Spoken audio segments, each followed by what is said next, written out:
Kilala niyo po ba kung sino si Marshal Bonifacio? To be candid, Your Honor, Oh. I'm not Sino po? familiar. Si Benigno I'm sorry, Aquino Your Honor. Jr. Si Ninoy. Siya mismo may alias. Sir, tama po.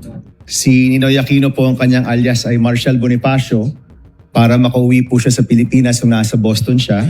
Oho. Pero wala naman ho siyang confidential funds na...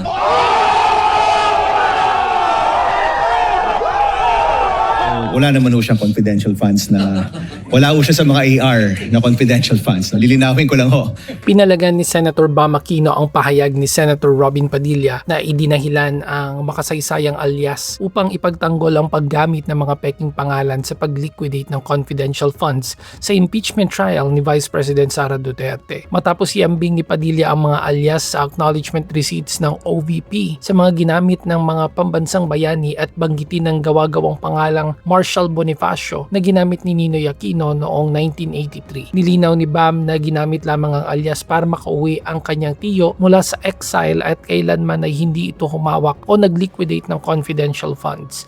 Binigyan diin din ng prosecutor na si May Divina Gracia na bagamat hindi ganap na ipinagbabawal ang alias sa ilalim ng anti-alias law, kung idinideklara ang tunay na pangalan, may malalaking pagkakaiba ang paggamit ng alias para kumuha ng confidential funds kumpara sa paggamit nito noong opisyal na panahon ng giyera.